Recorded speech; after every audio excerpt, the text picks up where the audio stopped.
Herru, Dóri, velkomin. Takk. Herru, erfiðleikur daginn, móti Val. Já. Svona, mér langar örlítið að fara í hann. Er eitthvað svona úr þeim leik sem ég geti tekið út frá hann? Eitthvað jákvæð? Já, það jákvæða kannski þar að við byrjuðum leikinn vel, það sem hefur kannski ekki verið alltaf í sumar. Og fyrstu 20-25 mínúturnar voru eign okkar, getum við sagt. Þannig að það er svona það jákvæða, en úrslitin og annað sem miður fór er kannski bara til þess að læra af. Já.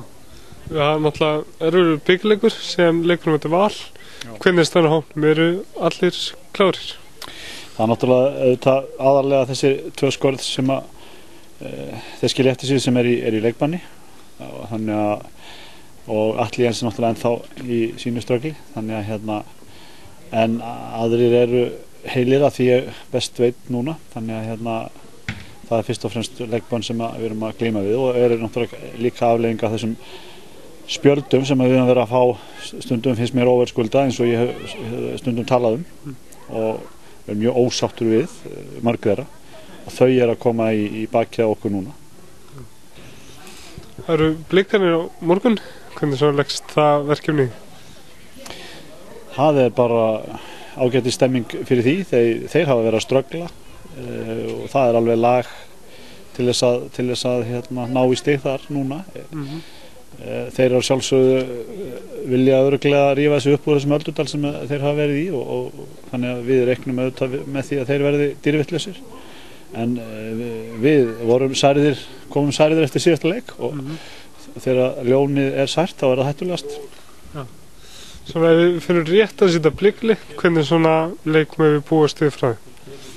Já, þetta eru auðvitað ríkjandi Íslandsmeistarar sem að hafa mjög marga léttleikandi, skemmtilega fótboltamenn og góða fótboltamenn og þeir hafa svona virðast geta sótt svona í stráka úr unglingastarfinu og hafa verið að byggja upp á því eins og reyndar við og þeir náttúrulega með maskínu eins og Kristinn Steindórsson sem er einn af bestir leikmaður landsins í dag, þeim sem spila hérna heima. Þannig að þeim er góða markmann og þeir eru bara mjög vel skipaðir, þannig að við þurfum auðvitað bara að sýna toppleik á morgun til þess að ná sigri þarna. Og eins og segja, lítur þetta alltaf svona gott að fá strax tækifæri til þess að koma tilbaka eftir síðasta leik? Já, þetta hefur allt saman sína kost og galla, það er auðvitað kemur á móti auðvitað að við komum úr erfiðri framlengingu og leiknum á móti Grindavík segi og svo leikum við strax fljótlega eftir, þannig að auðvitað er líka búið að vera álag en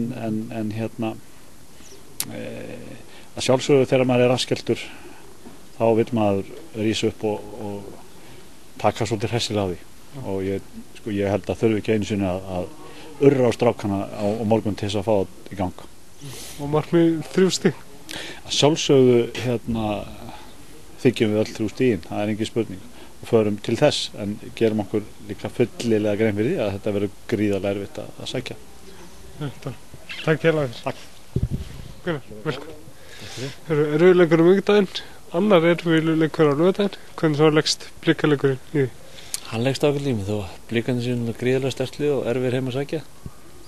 Við verðum bara að mæta stefndi til leiks og taka það sem býðst í þeim leik.